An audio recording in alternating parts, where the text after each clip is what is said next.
Jedi utilise la force pour la connaissance et la défense. Jamais. Ce sont des clients très importants, ils ne peuvent pas attendre. Eh ben, ils vont apprendre. Nous avons juré de protéger jusqu'à la mort la pierre du temps. Et j'ai juré de plus manger de glace, mais... Pareil qu'on a créé un parfum pour moi. Ah, ça nous botte tous de t'entendre dire ça. Il faut avouer que voir Donnie massacrer un nazi, c'est presque aussi chouette que d'aller au cinoche. Bienvenue dans ce nouvel épisode de LNDS. LNDS, c'est le format news de la nuit des sorties, où on analyse l'industrie du cinéma et des séries sous toutes ses coutures. Et pour ce faire, je suis comme d'habitude avec Al. Bonsoir Al. Bonsoir Ista, comment ça va? Ça va et toi? Ça va, écoute, ça va. Je reviens du cinéma. C'est un film dont on n'a pas encore parlé. Dont on va parler. On va parler, mardi prochain, enfin dimanche soir. On enregistre et mardi prochain ça sortira sur les plateformes de podcast. Mais ouais, un des films les plus attendus de l'année quand même, Deadpool. Oui. On qui va sûrement faire le milliard. Hein. Oui, bon là il y a aucun doute, hein, vu vu le raz-de-marée qu'il compte faire, vu ce que les prédictions disent, pardon. Et ouais, et toi, comment s'est passée ta semaine? Bah pareil, j'ai été voir Deadpool ce matin. C'était cool. Et bah Ista, je te propose qu'on entame. Oui, on va commencer direct. C'est ça, on va commencer direct avec la Mostra de Venise. Voilà, c'est peut-être l'un des festivals les plus réputés quand même, je pense, après le festival de Cannes, quand même, qui est un des plus populaires en tout cas. Et ce n'est pas la Palme d'Or qu'il décerne, c'est le Lion d'Or. Le Lion d'Or qui avait été remis à Pauvre créature l'année dernière de Yorgos Lanthimos. Et bah cette année, elle est marquée par plusieurs choses, puisqu'on a des Lions d'Or d'honneur. Donc c'est full copié sur les palmes, c'est ça qui me fume, c'est la même chose. Et le Lion d'Or d'honneur va être remis à Peter Weir. Alors Peter Weir, c'est celui qui a fait The Truman Show. Donc voilà quand même un film assez... moi c'est un des films que j'adore vraiment, je trouve. Pareil. Je trouve que c'est vraiment une pierre angulaire. Et à Sigourney Weaver, donc l'actrice emblématique de la saga Alien quand même. Elle mérite, elle mérite. Ah bah complètement, c'est une des légendes du cinéma, Sigourney Weaver. Bah oui, elle mérite tellement. Bon, elle était dans les SOS Fantômes, mais on la pardonne. Bah elle y est depuis le premier, donc bon, après, voilà. C'est le running gag sur SOS Fantômes qu'on n'aime pas. On comprend pas pourquoi cette saga existe. Tu vois. Mais laisse les fans de SOS Fantômes tranquilles. Non, je laisse, hein, ils ont le droit. Hein. On fait tous nos erreurs. Hein. Écoute. Et bah, le festival va être marqué par une ouverture, celle de Beetlejuice. Donc, c'est pas étonnant qu'il y ait des festivals qui mettent un film assez populaire en ouverture, tu sais. Bah, Cannes fait pareil. Exactement, hein, même tous les festivals quasiment. Toi, tu l'attends pas mal, Beetlejuice, mais je sais pas si tu vas être content en sortant. Je l'attends pas mal. Je suis un peu curieux parce que moi, j'adorais le premier quand j'étais gamin. D'ailleurs, je crois qu'il est sorti l'année de ma naissance en 88. Ouais. Ça c'est marrant. Mais ouais, c'est un film de l'enfance qui se passait souvent sur RTL 9 et tout, donc j'ai des bons souvenirs. Après, bon, Burton, ça fait 15 ans que j'ai pas trouvé que j'ai pas adoré un de ses films, quoi, je dirais. Ouais, pareil. Et les bandes d'annonces, ils rassurent pas de fou non plus. Non, et ouais, la photo, la photo fait très production Netflix, très cadré, tout ça, et je trouve pas que le charme Burton de l'époque des années 90 est présent, quoi. Ouais, pareil, là je le sens pas, on verra les premiers retours, mais je pense pas que ça va être dithyrambique non plus, quoi. Ouais. Mais on a aussi pas mal de films assez attendus à ce festival, donc déjà on a quand même, je pense, Joker 2, voilà, qui revient au festival, puisque le Joker 1 était au festival et a gagné le Lion d'Or. Il peut potentiellement gagner 2 fois de suite, Joker 2. Oui, c'est possible, pourquoi pas.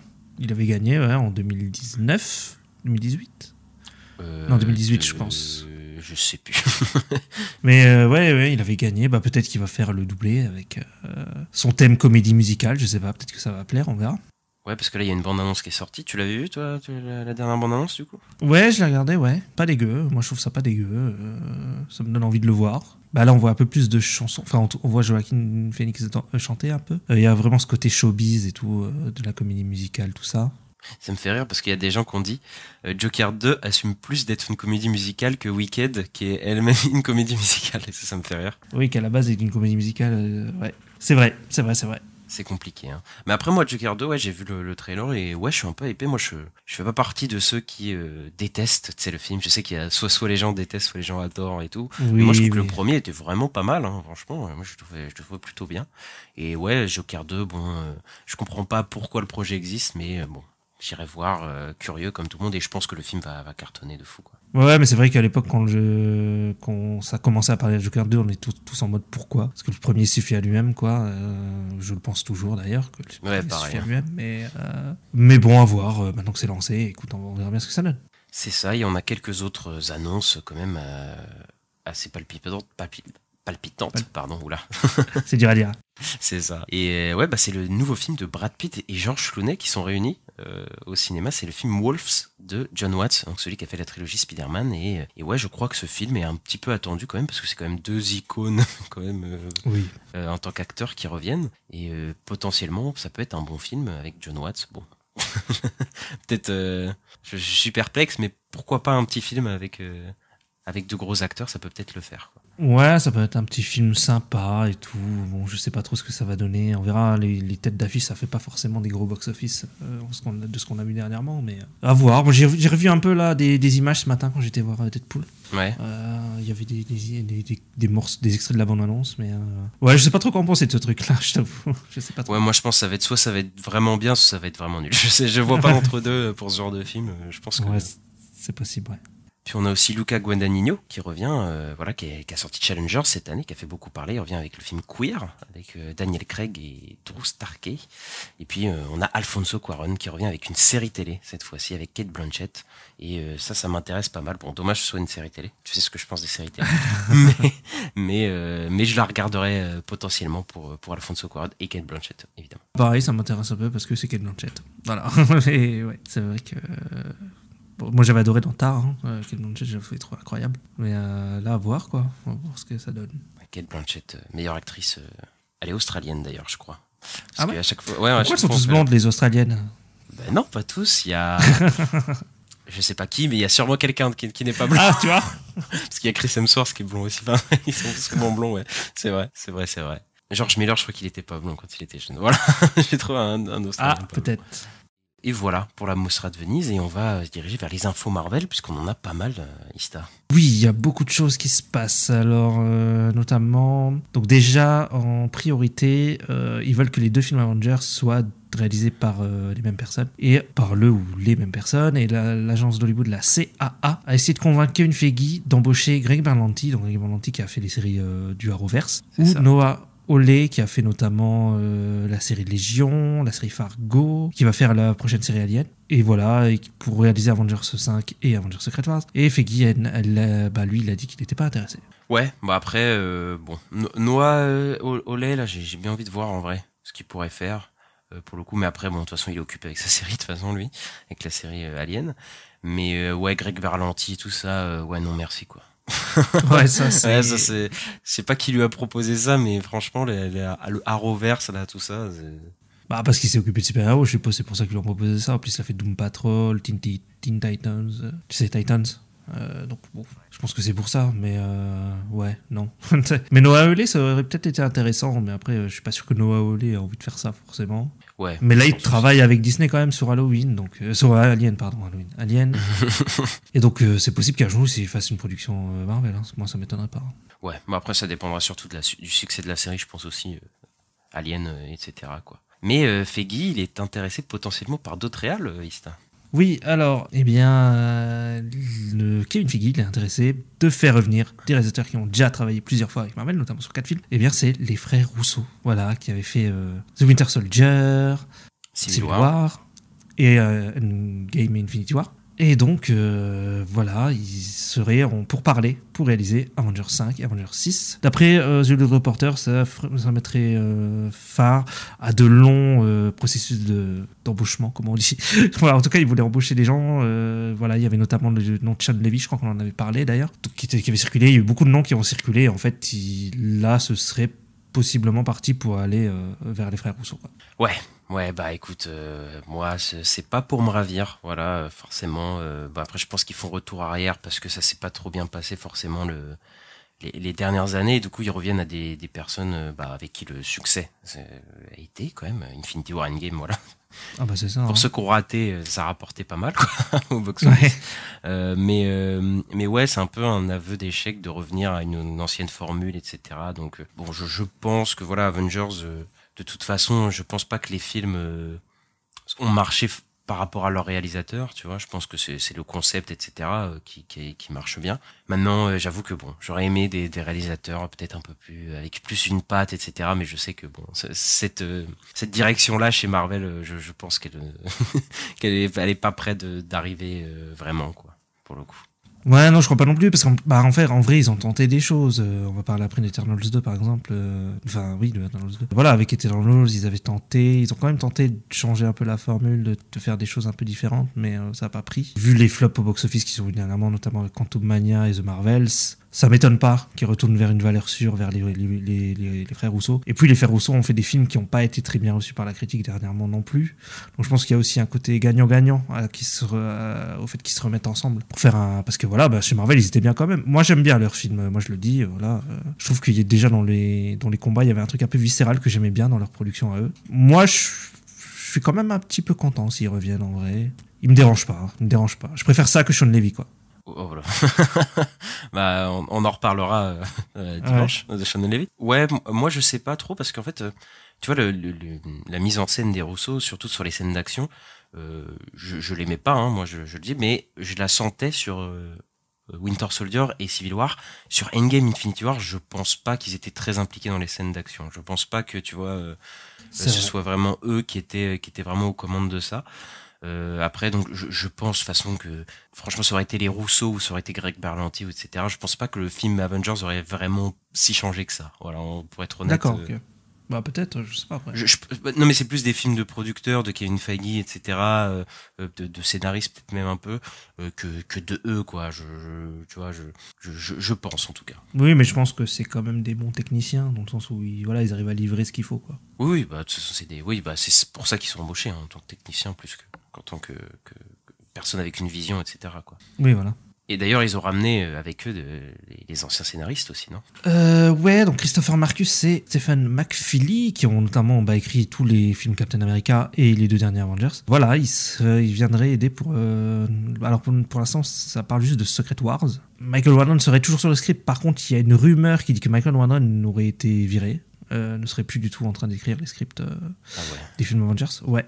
Donc moi, ça m'étonne pas que Marcus et McFeely reviennent, parce que eux aussi, ils ont fait le succès du MCU aussi, quoi. Ouais, bon, en fait, ce serait vraiment reprendre la team Avengers Infinity War Endgame au complet, quoi, pour refaire la même chose. Ouais, c'était Michael Waldron, c'était celui qui avait fait Loki, hein, c'est ça, hein, Ouais, la saison 1 de Loki et Doctor Strange Multiverse of Madness, le scénario. Ok. Qui avait fait plutôt ça. Voilà, c'est dans cette logique de revenir à Infinity War, Endgame, voilà, ça m'étonne pas non plus. Et je crois que même que les deux, ils avaient scénarisé De Greyman, je crois, des frères Rousseau, ils étaient aussi dessus. Hein. Il me semble que c'était la même équipe, ouais. Donc voilà, c'est les potes des frères Rousseau. Exactement. Et qu'est-ce que tu peux nous dire un peu plus sur l'intrigue ? On a 2-3 infos. Oui, alors Avengers 5, donc il devrait avoir un nouveau titre. Donc je pense qu'on va avoir des news à la Comic-Con, hein, c'est ce week-end. Et un nouveau focus à la place de Kang. Même si j'ai entendu, il y a des rumeurs qui disent qu'ils auraient trouvé un nouvel acteur pour Kang. Donc il y aura peut-être un Kang quand même, mais ce serait peut-être pas le méchant principal. Je sais pas ce qu'ils vont faire exactement, on verra avec le nouveau titre. Voilà, et les frères Rousseau seraient aussi sur plusieurs fronts, pas forcément qu'à la réal, donc je sais pas ce qu'ils vont forcément faire, mais ils vont peut-être un peu superviser tout ce qui va arriver, tous les films qui vont arriver vers Secret Wars, quoi. Ouais, encore ils vont être impliqués dans le gros plan, quoi, de tout ce qui arrive. Après que Kang soit pas le méchant, bon, ça peut être décevant pour certains. Bon, franchement, on s'y attendait vu ouais. Ce que l'acteur déjà, Jonathan Majors a eu au cul, et on va pas se mentir, la réception de Kang du personnage, enfin des personnages de Kang, a pas été incroyable non plus, quoi. C'était pas le méchant que voilà on pouvait attendre, et je pense qu'ils vont le mettre un petit peu sous le tapis tranquillement. Et ouais, bon, je pense que ça va être Doom, hein. Moi j'y pense fortement. Doom, ouais, c'est possible, ouais, parce qu'il va y avoir les 4 Fantastiques qui arrivent l'année prochaine. C'est fort possible, je sais pas, mais oui, pourquoi pas. D'ailleurs, en parlant de personnages, il y a Kevin Feige qui a dit que tous les personnages qui ont été introduits dans la phase 4 pourront pas apparaître dans les prochains films Avengers. Il dit voilà, on n'a pas une salle pour 100 000 personnages, voilà, donc il y a des choix qui vont être faits, mais ça veut pas dire qu'on va plus voir personne plus jamais, quoi. On verra les personnages qu'on a vus dans la phase 4 à un moment ou à un autre. Oui, après je pense que voilà, je pense qu'ils vont garder les cartouches pour l'Avengers 6, hein. Mais je pense qu'ils vont faire un peu comme Endgame, ils vont mettre le gros à la fin, dans le 6. Le 5, comme on avait dit plusieurs fois, c'est un peu pour rassembler les Avengers qui sont un peu éparpillés partout, pour essayer d'avoir un esprit de cohésion, je pense, dans l'univers, là, de le retrouver. Ouais. Et ouais, je pense qu'après on filera vers Avengers 6 où ce sera bataille multiversielle. Peut-être des Secret Wars, mais je pense qu'ils vont attendre Avengers 6 pour avoir un gros truc avec tous les gens de la Fox, etc. là. Et vu Deadpool, voilà, parce qu'on revient du film, sans spoiler, je pense qu'ils vont partir dans cette clairement dans cette direction d'avoir des gens du multivers qui se ramènent dans le MCU, quoi. Oui, il y a plusieurs terres qui vont sûrement s'affronter. Mais Avengers 6, c'est justement ces Secret Wars. Avengers 5, on sait pas ce que ça va être. Oui, voilà, c'est ça, ouais. Mais effectivement, ouais, je pense, oui, je suis d'accord avec toi. Ensuite, on a des infos sur le prochain film X-Men, que donc Kevin Feige a fait plusieurs interviews là récemment, juste avant la Comic-Con, et il a révélé plein de trucs, et il a parlé du roster du prochain film X-Men, et il dit qu'il y aura un mix entre des personnages qu'on a déjà vus et des personnages qu'on n'a pas trop vus avant. Moi, je pense qu'X-Men 97 potentiellement, et le succès, pense qu'on va voir des personnages de cette team-là à peu près, quoi. Ouais, bah c'est possible qu'on voit par exemple Jubilé, parce que Jubilé elle fait juste des caméos dans les films de Bryan Singer. Donc possiblement la team X-Men 97, ouais. Parce que je les vois mal se passer de Cyclope et Storm et ce genre de personnages. Oui, c'est ce que j'allais dire, ils vont pas se passer des principaux, des Xavier, des Wolverine et tout ça. Je pense que c'est enfin voilà, tu vois, les X-Men c'est quand même en grande partie eux. Mais ouais, le mec qui change de forme, tu sais, des trucs comme ça, je sais pas, ouais, Morph ou des trucs comme ça, peut-être on a un vrai rôle, quoi. Gambit aussi, oui. Donc je vois bien une équipe assez X-Men 97 drivée, quoi. Ouais, bah ce serait pas mal. Moi ça me ferait plaisir en tout cas, parce que j'aime beaucoup X-Men 97 et l'équipe je la trouve chouette. Donc, Ah bon, t'aimes bien X-Men 97? Oui, vous n'êtes pas au courant. Et déception, Kevin Feige dit qu'il n'y a pas de plan immédiat pour Eternals 2, donc il n'y a pas d'Eternals 2 de prévu, quoi. Donc ça serait un peu mort, quoi. Donc c'est un peu décevant, parce qu'en plus Eternals se finit sur un énorme cliffhanger, et je sais pas où ça va aller, quoi. Ouais, toi je sais que t'es très fan de Eternals 1. J'aime beaucoup. Voilà. Après Eternals, il a pas plus planté que Shang-Chi ou Black Widow au box-office, mais c'est vrai que le backlash, surtout critique, a été quand même assez fort. C'était le premier du MCU à avoir un backlash comme ça, en termes de critique. Oui. Qui a eu le tomate pourri. Oui, vraiment. C'est le premier à avoir une tomate pourrie, il me semble. Oui, bien sûr. Oui. Ouais. Parce qu'après, Quantum Mania, etc., ils ont eu, mais là, oui, c'était le premier à avoir un backlash comme ça. Il y avait quand même des trucs qui ont été posés dans Eternals, etc. Je sais pas du tout si on va revoir l'équipe d'Eternals. Tu vois, ça, je sais pas, parce qu'on sait que le Céleste qui à la fin du film va être dans Captain America Brave New World, donc des conséquences un peu de ce monde-là. Mais est-ce que les personnages on va les revoir? Je pense que pas tous, franchement. Peut-être pas tous, je sais pas. Après, il y a des rumeurs qui disent qu'on les reverra, mais pas forcément dans un film Eternals. Donc je sais pas où, mais bon, c'est possible que les gros persos du film on les revoit. Ça c'est, mais pas forcément tous, quoi. Mais bon, il y a des persos qui se font capturer par Arishem, je crois, à la fin du premier film. Oui. Ce serait peut-être bien de savoir qu'est-ce qu'ils vont devenir ces gens-là, parce que c'est genre notamment la personnage principale est Circe, voilà, qui finit très mal dans ce film. Donc je sais pas. Moi j'aimerais bien qu'il y ait une réponse quand même à un moment. J'espère qu'ils vont pas nous faire une ellipse à la Dr. Strange 2 là en mode avec Mordo. Oui, c'est possible que ça tombe dans ça, malheureusement. Kevin Feige a aussi révélé qu'il y a bien une série Nova qui est en production actuellement, parce que c'était un journal qui l'avait annoncé, je crois, Geonews Reporter ou quelque chose comme ça. Et donc le personnage, parce qu'on se posait la question si c'était, comment il s'appelle, Sam, merde. En tout cas, c'était une allitération du personnage. Enfin, il y avait plusieurs allitérations du personnage, et les gens se demandaient laquelle ce serait qu'ils vont prendre. Voilà, si c'était l'ado, il me semble que c'est Sam Alexander, ou Richard Rider, qui est plus un quarantenaire, en gros trentenaire, je dirais. Donc ce serait focus sur le personnage de Richard Riders. Voilà, après Kevin Feige a dit que ce serait dans 3 ou 4 ans, hein, donc ce serait pas pour tout de suite. Mais Nova, c'est un truc qui se passe, c'est un truc qui se passe dans l'espace, c'est un genre de Green Lantern, c'est un genre police de l'espace, quoi. C'est ça. Et toi, c'est celui-là que tu voulais, hein. Je crois que même que les fans, c'est... Oui, ça fait longtemps que, oui, lui j'attends depuis très longtemps. Parce que j'aime bien son design, je le trouve cool, voilà, j'aimerais bien le voir au cinéma, quoi. Bon, là c'est une série, à voir. Ouais, moi, série, ça me fait un peu chier, j'avoue, mais bon, comme la série Green Lanterns, ça me fait chier que ce soit une série et pas un film. Bon, Nova, c'est quand même un perso qui est stylé, voilà, après je le connais pas de fou. Mais si ça se passe dans l'espace, etc., je regarderai peut-être. Ouais, et puis comme il y a il y a eu la refonte créative des séries chez Marvel, on peut peut-être espérer vraiment une série pas dégueu, quoi. Et en parlant de nouvelles séries, bah c'est pas une nouvelle série, mais c'est un nouveau special Marvel Studios qui est en développement, qui a confirmé Kevin Feige. Et les specials, il me semble que c'est, on en a eu 2 ou 3, il me semble, dans le MCU. Bah c'est il y en a eu un sur les Gardiens de la Galaxie, c'est ça, il me semble. Et il y en a eu un avec réalisé par celui qui fait les chansons, Michael Giacchino, qui était, je sais oublier le nom. Werewolf by Night. Werewolf by Night, c'est ça. Et donc on en aurait un autre. Donc voilà, ça c'est des petits projets assez libres, j'ai l'impression, donc par les réalisateurs, etc. C'est des petits projets assez dans leur côté. Et je sais pas du tout ce qu'ils vont faire, mais du coup ils ont pas du tout abandonné le truc. Tu vois, moi je me dis peut-être ils vont faire des trucs comme ça, ils vont l'abandonner. Bah non, tu vois, je pense que... Ouais, je pensais aussi qu'ils allaient abandonner ce format-là parce que bon, on n'en parlait plus trop et puis on n'avait plus trop de nouvelles et ouais, je pensais qu'il y en aurait plus, mais il y en aurait un en production. Donc moi, je pense qu'ils vont peut-être l'annoncer à la Comic-Con là, hein, ils vont peut-être l'annoncer là direct. Ça m'étonnerait pas que ça sorte genre. Alors il y avait des rumeurs sur un special avec Agatha à l'époque, avec la route des sorcières. Là. C'est possible que ce soit ça pour Halloween, je sais pas, c'est possible. Parce que à chaque fois, c'est sorti pour des fêtes. Ouais, c'est peut-être Noël aussi. Hein. Ouais, peut-être. Ouais, mais je pense que là je pense qu'ils vont faire des specials liés à des films ou des séries, tu sais. Pas parce que tu sais, il avait fait Werewolf by Night un peu dans son coin. Ah oui, c'est complètement dans son coin, ouais. Mais là il y a moyen que ouais, je pense que ce soit lié, hein, tu sais, comme les Gardiens, voilà, un truc de Noël, un truc comme ça, bon voilà. Ouais, je pense aussi. Ouais. Et on a un casting, cette fois c'est chez Prime Video avec la série Spider-Man Noir. C'est June Lee qui a rejoint le casting et qui va jouer alors une chanteuse dans un club, comment on dit, un nightclub à New York. Par contre, ce personnage qu'elle joue le personnage de Yuri Watanabe. Je sais pas si vous avez joué au jeu de la PS4 et PS5 là. C'est la flic asiatique. C'est ça, oui, et qui devient même une super-héroïne, il me semble. Hein. Dans Spider-Man 5, ouais.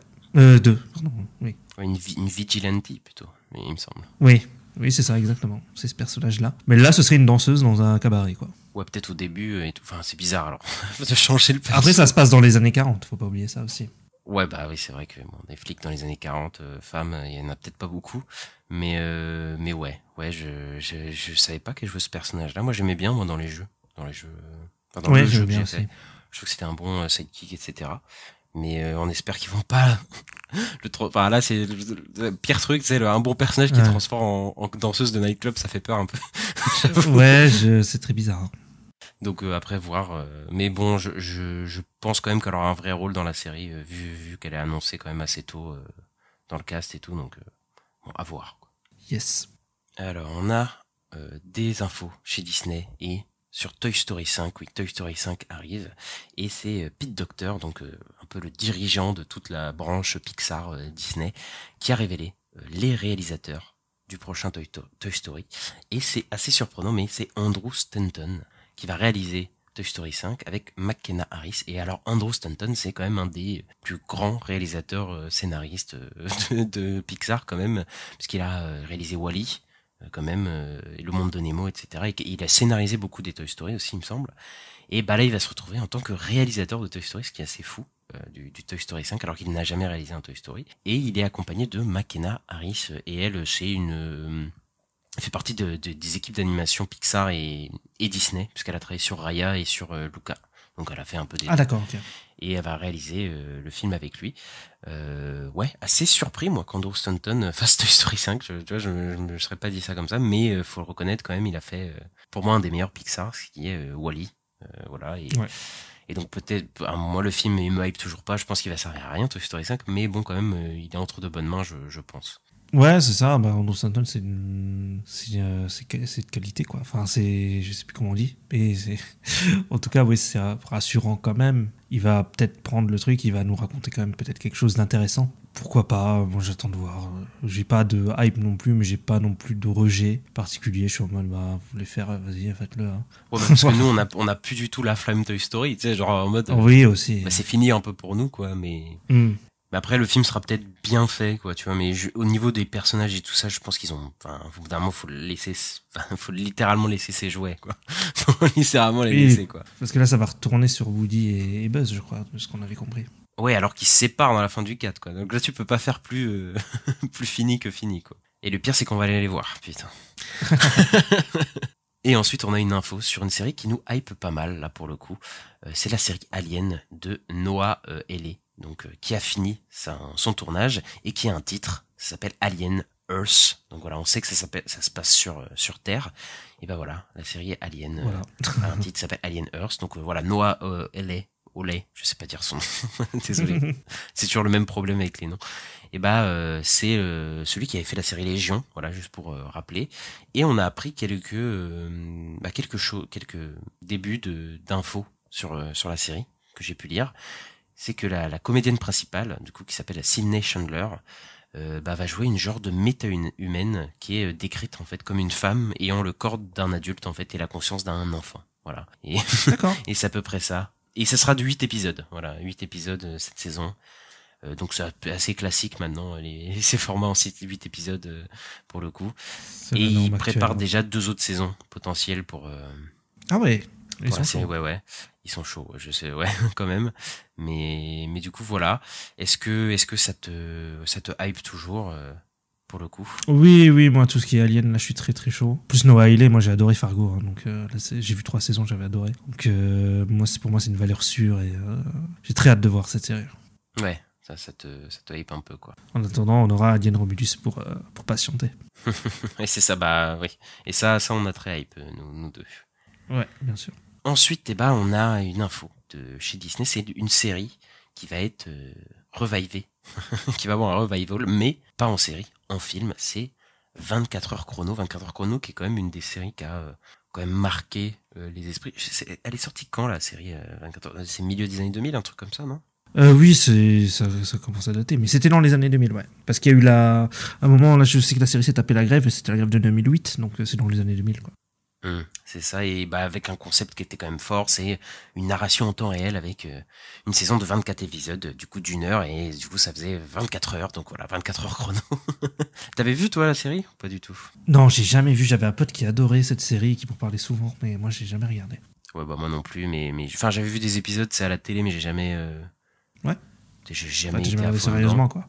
Ouais, voilà, et ça m'a jamais eu envie, surtout que apparemment la série de saison en saison elle est de moins en moins bien, etc. Donc bon, c'est... Ouais, je crois le concept est assez fort, c'est pour ça que les gens les aimaient bien, je pense. Oui, je pense que la première saison elle a extrêmement marqué, je pense, pour le coup. Et j'ai quelques autres infos sur le projet. Ce serait le studio de Ron Howard et Brent Grazer qui serait dessus. Ah. Et c'est eux qui ont produit apparemment la série, il me semble, pendant 8 saisons. Moi je savais pas que ça avait duré aussi longtemps, mais quel enfer. Ouais, quand même, ouais. Ouais, c'est un truc de malade. Et on sait pas si Kiefer Sutherland reprendra son rôle ou voilà, sera impliqué, etc. Et même qu'ils avaient fait aussi un spin-off qui s'appelait Legacy. Oui, j'allais dire, il y a... Oui. Et qui Je me n'avait pas souviens marché, de ça. vraiment. Avec un acteur qui est dans Walking Dead, je crois. C'est ça, mais ça n'avait pas marché du tout, voilà. Donc voilà, on va voir un reboot en film de 24 heures chrono, et je t'avoue que bon, je regarderai si c'est par qui est le réel et tout ça, mais je m'en cogne un peu, quoi. Ok, bah un peu pareil personnellement. On va aller chez Blumhouse et on a eu une nouvelle d'une Arlésienne, un film qu'on attend depuis, qui est annoncé, je crois, depuis au moins 15 ans. C'est le film Spawn. Il se passe des choses avec le film Spawn, ça c'est fou. C'est vrai. Oui, c'est complètement fou. Et ben c'est qu'il a un script qui a été fini, puisque le compte Twitter de Blumhouse a posté le script avec les noms des scénaristes. Pour ça, on savait. Ça va être annoncé, je crois, il y a 1 ou 2 ans, je sais plus, les scénaristes. Il y a notamment Malcolm Spellman qui a travaillé sur The Falcon and Winter Soldier, par exemple. Bah, le Spawn, le film, il a un titre qui s'appelle King Spawn, qui a un comics d'ailleurs, King Spawn, qui est sorti là en France il n'y a pas très très longtemps, je crois. Voilà. Et ben, moi, ça me fait plaisir qu'il y ait des choses sur Spawn qui sortent. Même le film de l'époque qui est très nul, j'ai un peu un amour pour ce film. Ah, oui. Ouais, parce que c'est ça le truc, c'est qu'il y a un film en fin des années 90 qui s'appelle Spawn qui est sorti, voilà, un comic book movie. Et oui, il est réputé pour être un des pires comic book movie. Aussi, je l'ai pas vu et franchement j'ai pas envie de le voir parce que ça a pas l'air fou. Ah, mais du coup, Ouais, pour la science peut-être, mais Ouais. pas pour grand-chose. Mais du coup, oui, ça fait bien une dizaine, quinzaine d'années que les gens veulent un reboot de Spawn et que ça se fait pas trop. Blumhouse, ils avaient acquis les droits il y a genre fin des années 2010. Il y a un moment quand même, ils avaient annoncé un projet. Il y avait même Jamie Foxx qui était quand même attaché au projet pour être l'acteur qui incarnerait. Il est toujours, je crois. Mais oui, oui. Bah après, le truc c'est qu'on n'a pas de nouvelles et ça fait genre bien 4 ans, 3-4 ans que le truc est en pause. Donc je sais pas s'il est toujours d'actualité dessus. Mais bon, Par contre, voilà, Blumhouse, ils ont pas. Je crois que tu dis une bêtise. Parce qu'il me semble que Blumhouse, ils ont chopé les droits qu'il y a 2-3 ans. Hein. Parce que Todd McFarlane voulait le faire tout seul. Et en fait, il voulait le réaliser et tout. Ce qui s'était passé, c'est qu'il l'a vendu, je crois, à Blumhouse. Et là, tu vois, il est plus réalisateur, Todd McFarlane. Le truc, c'est qu'on a les scénaristes, on n'a pas le réalisateur. Par contre. Ok, je viens de voir en fait. En fait, il y a un redémarrage de Spawn. En fait, c'est depuis en fait la sortie du film, c'est depuis 1998 que que ça veut se faire. Mais Mais que Spawn 2 à la base, je suppose. Je pense pas de 2, je pense à un reboot. Je pense parce que la réception du premier.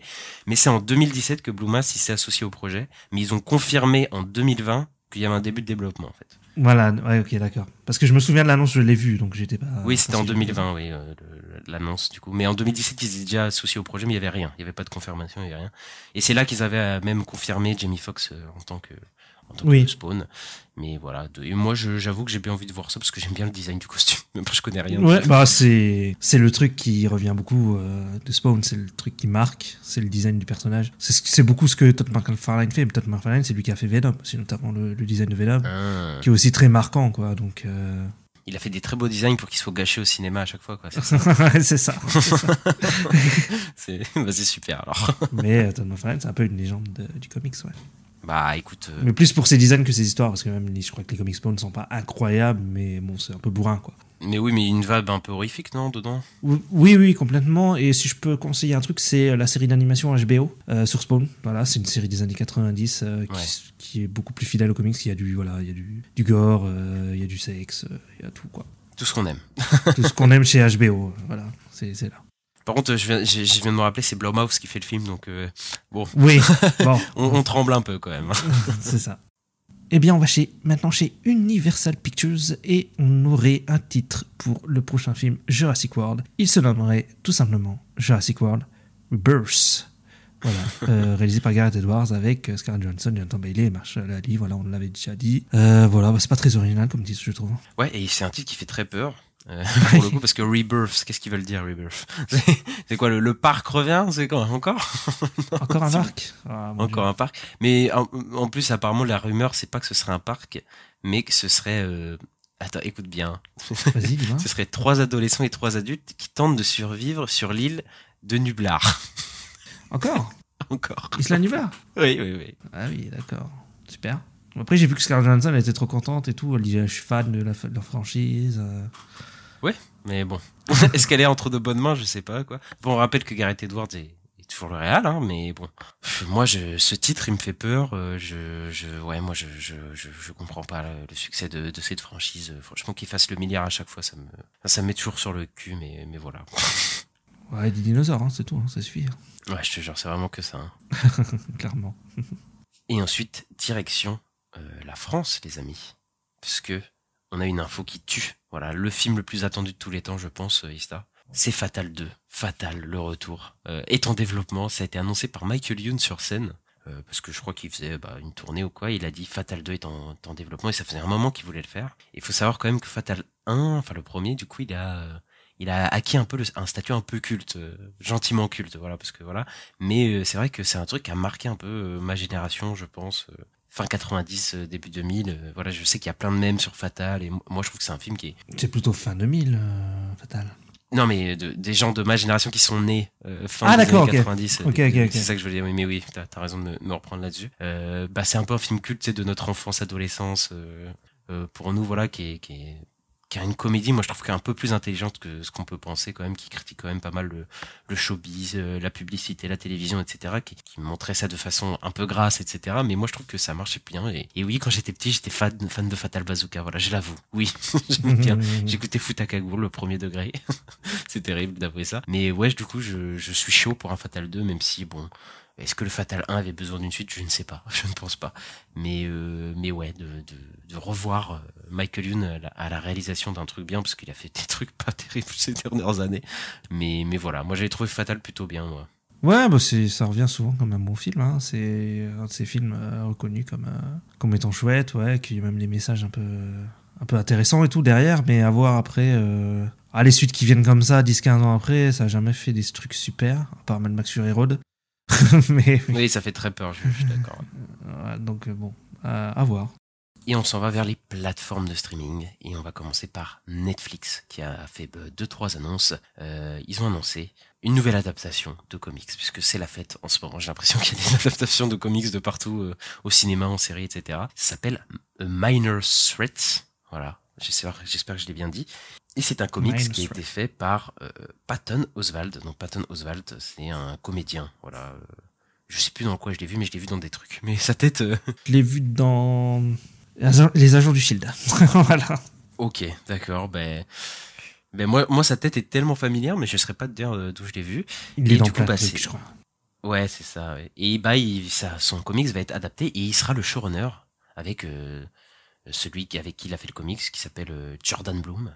Ils vont être scénaristes, showrunner, producteur, ça se dit pas. Comment on dit? Oui, si, c'est producteur. J'ai eu un truc. Ouais. Je sais pas, j'avais producteur dans ma tête, mais du coup, on n'est pas aux États-Unis. Mais voilà, du coup, c'est un comics qui prend un héros des super vilains.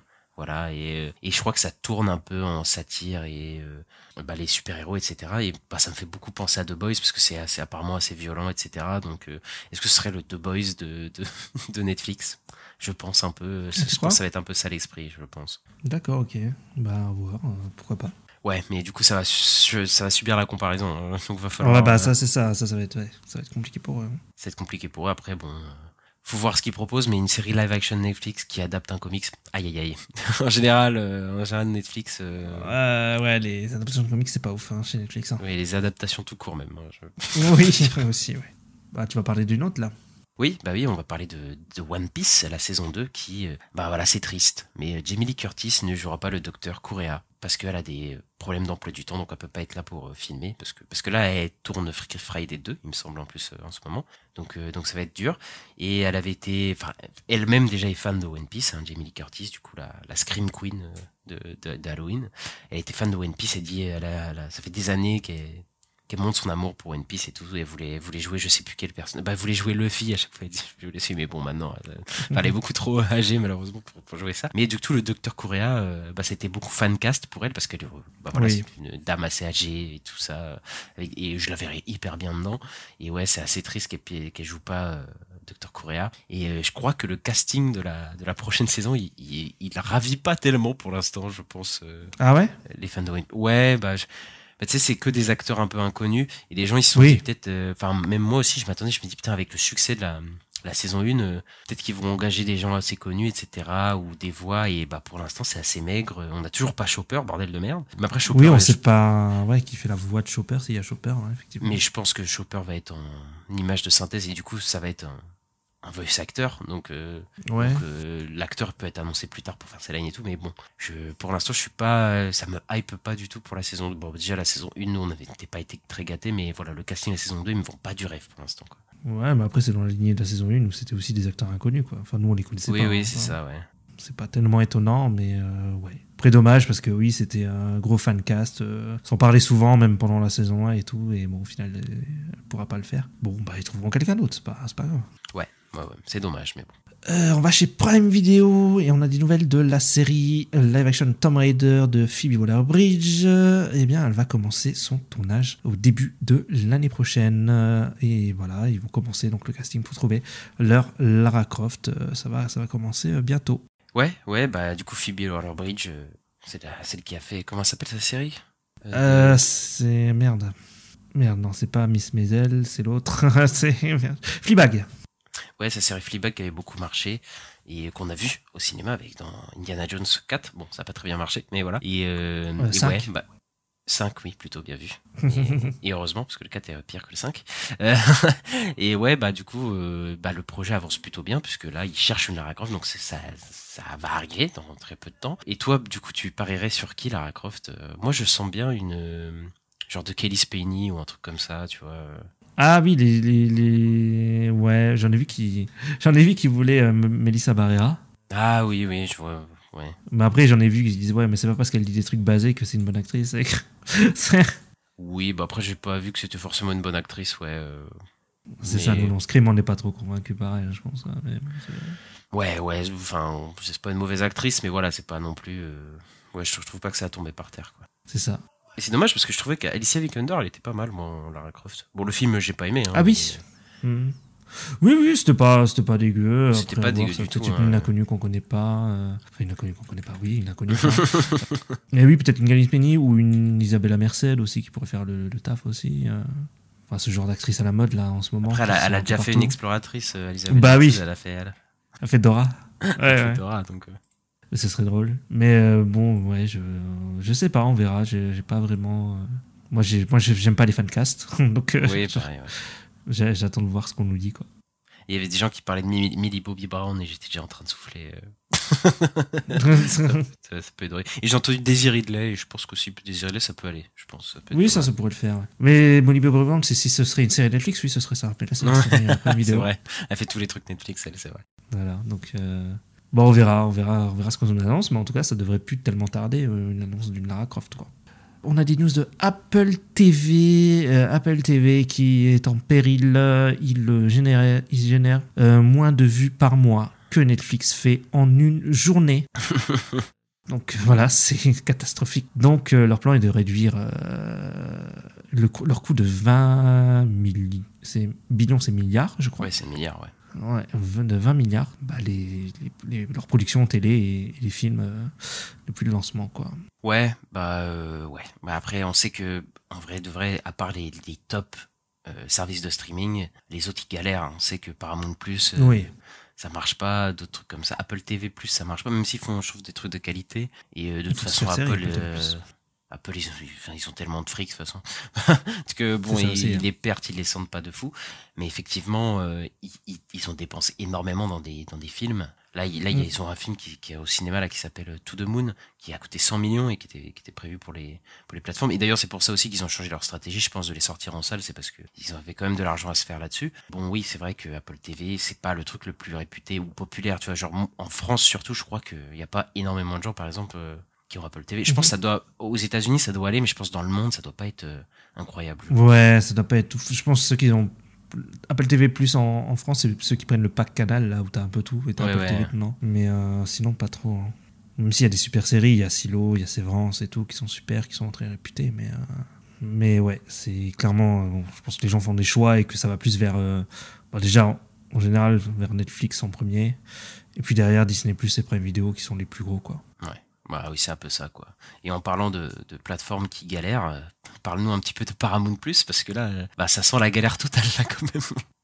Oui, donc Paramount+, ils ont annulé la série Halo après 2 saisons. Donc, ce qui est leur plus grosse série, hein, c'est le plus gros budget de leur série blockbuster, en fait, hein, comme toutes les plateformes ont. Donc, ça sent pas très bon pour Paramount+. Et de ce que j'ai compris, ils essayent peut-être de voir pour se faire acheter par d'autres plateformes, mais moi, j'y crois pas trop. Ouais, là, c'est compliqué, parce que je crois qu'elle a énormément divisé la série, pour le coup, et en plus, c'était la série quand même la plus populaire de Paramount+. Donc, si même cette série-là elle est annulée et tout, c'est que ça va pas. Et moi, ça me donne pas. Enfin, Halo, de toute façon, les jeux et tout, je m'en fous un peu, désolé. Mais voilà, ça me donnait pas du tout envie. Et vu la réception que les gens avaient, j'étais vraiment un peu mitigé. Tu vois, encore Fallout, tu te dis, bon, peut-être t'es pas fan de Fallout, mais il y a une bonne réception, le truc et tu vois, ça peut te donner envie, je pense, et ça a donné envie à beaucoup de gens parce que la série a pas mal marché. Mais Halo, j'ai l'impression que c'est un peu un échec, hein, quoi. J'ai pas l'impression qu'il y a beaucoup de gens qui regardent la série non plus. Ouais, j'ai l'impression que c'est un phénomène un peu raté pour Paramount+, qui comptait, je pense, énormément dessus. Oui, bah c'est complètement un échec. De toute façon, ouais, les gens n'ont pas aimé, même les fans. Ils disaient que les scénaristes de cette série, les créateurs de cette série n'avaient rien compris à Halo, le fait que Master Chief, l'acteur enlève son casque plusieurs fois, alors que normalement le personnage n'enlève jamais son casque. Ouais, mais après ça, pour moi, ça sent les fans. Tu sais, les fans, faut pas toucher à mon jouet, quoi. Oui, mais bon, après, un Mandalorian a montré que tu pouvais faire une série avec un mec qui bouge pas qui enlève jamais son casque, pratiquement, tu vois. Donc, oui, c'est possible vrai, de le mais faire. bon, après, je peux comprendre, c'est un peu une impasse aussi, tu vois, scénaristique. De dire, bah, tiens, enfin, tu vois plus jamais la tête du gars. En plus, je sais pas les casques qu'ils ont, les trucs qu'ils ont pour parler, etc., tu vois, mais bon, moi, tu vois, bon, après, je suis pas attaché à la série, tu vois, mais pour moi, c'est pas un genre blasphème et tout. Ouais, mais moi non plus. Mais je veux dire, si t'arrives même pas à choper les fans, Oui, bah, c'est ça. déjà de base, bon, oui. c'est déjà compliqué, quoi. Ouais. Déjà, tu te mets une balle dans le pied. Bah oui. C'est pour ça, quoi. Et en plus, il y avait moi, je me rappelle qu'à l'époque, j'en parlais avec un pote parce qu'il était très fan d'Halo, de la série de jeux vidéo. Et à une époque, il y avait des rumeurs sur Spielberg allait faire un film Halo, etc. Ah ouais, bon. Qui était assez sérieux, je crois. Hein. Au final, ça se finit par ça. Une série qui, sur pas non plus, qui annule au bout de des saisons. Bah, je trouve ça un peu triste, quoi. Ouais, bah après, oui. Après, Spielberg, il a annulé tellement de projets. Enfin, il y a tellement de projets qui sont faits aussi. Bon, voilà, mais. Ouais, ça. Mais bon, les fans de la série, c'est un peu triste pour eux, pour le coup. Et on va finir avec HBO Warner qui a fait une annonce assez spéciale, c'est que Warner Bros. Discovery considérerait de se séparer en deux studios différents, distincts. Donc un pour le streaming et les studios assets, et un pour les chaînes télé. Et j'ai cru comprendre que c'était parce que le cable network, donc la partie, on va dire, télévision de Warner, se casse beaucoup la gueule, et du coup ça entraînerait du coup toute la partie streaming vers le bas, et c'est pour ça qu'ils voudraient séparer en deux en fait les deux compagnies. Mais du coup du coup ça sent mauvais pour la télévision Warner Bros, tu vois, mais du coup c'est un peu pour ça qu'ils voudraient créer deux compagnies différentes. Donc c'est un truc encore d'un business move, on va dire, un business plan, pour essayer de sauver les meubles. Enfin, David Zaslav, il essaie de sauver un peu les différents échecs de Warner Bros. Depuis ces dernières années. Et bon, ils comptent quand même un peu sur le streaming, quand même, Warner, parce que pas trop dégueu, on va dire, leur plateforme streaming, en tout cas ce que ça peut rapporter, ce que c'est, et leur potentiel. Mais apparemment, la télé, ça va pas du tout, quoi, leur chaîne télé. Ah, mais c'est étonnant parce que là, ils vont faire des séries. Ils ont fait des HBO Originals, donc ça veut dire que ça va sortir d'abord sur la télé, puis sur Max. Oui, mais je crois que HBO est pas concerné par ce problème-là. Je crois que c'est les télés, tu sais, tout. Bah à l'époque ils avaient la CW, mais c'est plus Warner. Mais je sais pas qu'est-ce qu'ils ont d'autre. Oui, mais tu sais, toutes les chaînes comme ça, même les chaînes, tu sais, on sait que les gros studios, ils ont des chaînes d'infos, par exemple, ou des chaînes de trucs comme ça. Et c'est plutôt ça qui est concerné, hein, que le streaming et les trucs comme ça, t'inquiète. Et du coup, il nous reste une news what the fuck, Ista. Oui, alors la news what the fuck de la semaine, c'est Michael Bay qui est en pourparlers pour développer une franchise de films et de séries sur Skibidi Toilet. Skibidi Toilet qui est à la base des courts-métrages sur YouTube qui sont devenus les mêmes. Voilà, c'est une tête qui sort d'un toilette et qui chante une chanson qui s'appelle Skibidi, quoi. À la base c'est ça, mais ça s'est transformé. Voilà, j'ai été voir un peu sur la chaîne YouTube, il y a eu énormément de vidéos et puis ça part de plus en plus loin. Et donc voilà, Skibidi Toilet, ça raconte les événements d'une guerre fictive entre des hommes à tête de caméra, de haut-parleurs ou de télévision et les Skibidi Toilettes, une race extraterrestre prenant l'apparence de toilettes avec des têtes d'hommes ou de femmes et n'ayant que comme langage le Skibidi.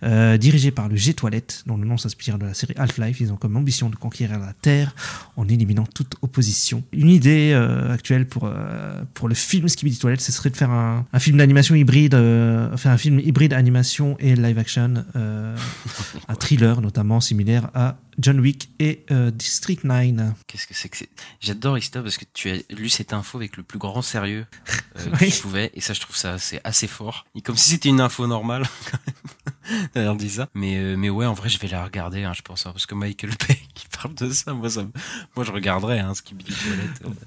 Et tout, franchement, ça peut, franchement, tu mets une bonne bande-annonce et ça part. Hein. Je pense ça. Ah bah, de fou. Bah, pour avoir vu des vidéos YouTube, je vois bien Michael Bay faire ça parce qu'il y a beaucoup d'explosions. Il y a des toilettes qui volent et qui se foncent dedans et qui explosent et tout. Donc voilà, il lance des rayons laser et tout. Et puis l'humour de Michael Bay, c'est pas le plus, voilà. C'est pas le plus fin. Donc ça lui va très bien. Le truc très beau. Ça lui va très très bien. Moi, je pense que ça peut être un chef-d'œuvre. Et voilà, c'est fini pour cette semaine et on va passer à la chronique Box Office Ista. Et on va parler du box-office US, du box-office américain cette semaine qui se porte plutôt bien. Et à la 5e place, on retrouve A Quiet Place Day One, qui pour sa 4e semaine fait 6,3 millions d'entrées pour un total de 127 millions d'entrées sur le sol américain. Non, c'est pas des entrées, c'est des dollars. De dollars, à chaque fois je me trompe, sur le sol américain, et un total monde à 241 millions pour un budget de 67 millions. Voilà, il reste fort, il reste dans le top 5. Ouais. En 4e, on a Longlegs qui perd 2 places pour sa 2e semaine, qui fait quand même 11 millions de dollars pour un cumul au box-office américain de 44 millions de dollars. Et pour le mondial, il a 58 millions pour un budget de 9 millions, c'est énorme. Et voilà, il a fait 5 fois son budget, 4 fois, enfin un truc énorme quoi. Oui, plus de 5 fois son budget. Et puis de toute façon, c'est le meilleur démarrage pour un film néon, etc. Donc je pense qu'il va battre tous les records pour le studio de distribution, etc. Et oui, c'est un des gros films d'horreur de l'année, quoi, clairement. À la 3e place, on retrouve Vice Versa 2, qui veut pas quitter ce maudit podium, qui pour sa 6e semaine fait 12 millions d'entrées. Donc pour un total à quasiment 600 millions sur le sol américain, et un total monde à 1,445 milliard. Il vient de dépasser Frozen 2 de sa place de deuxième film d'animation le plus rentable. Et voilà, il va peut-être aller chercher le Roi Lion de 2019.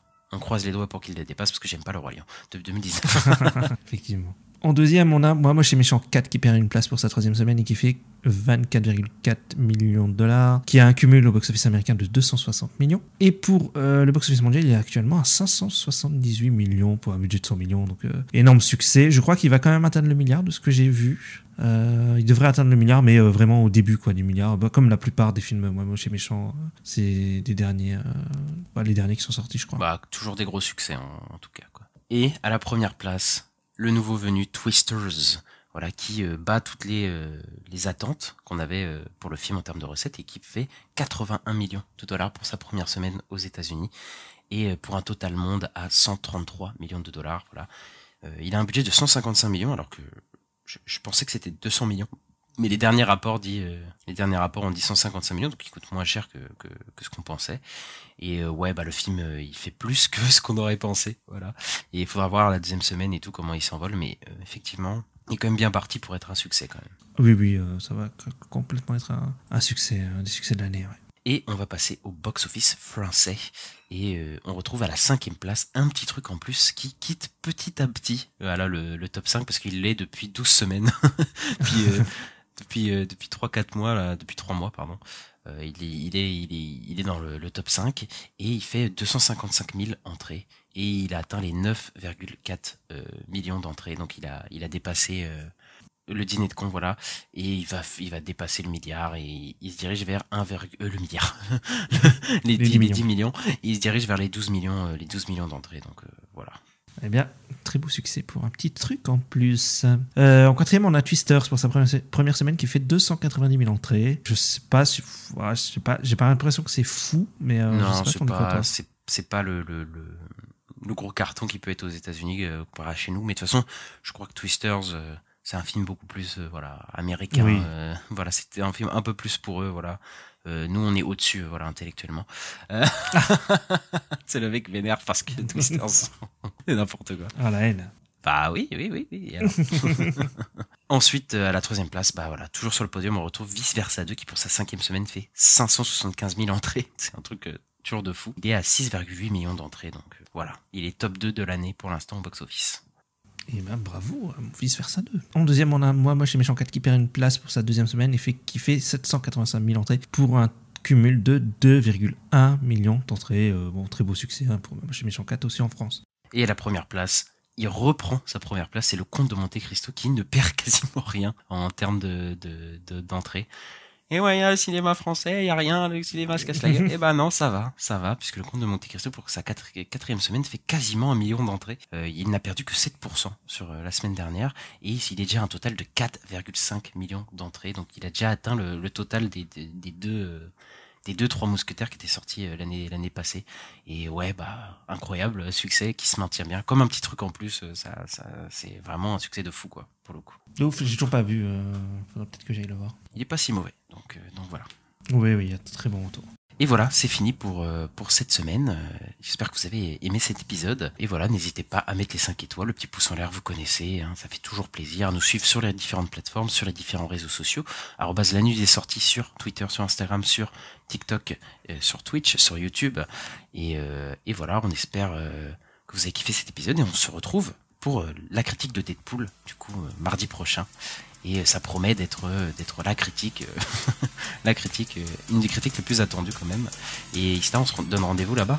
Yes. Et ciao. Ciao.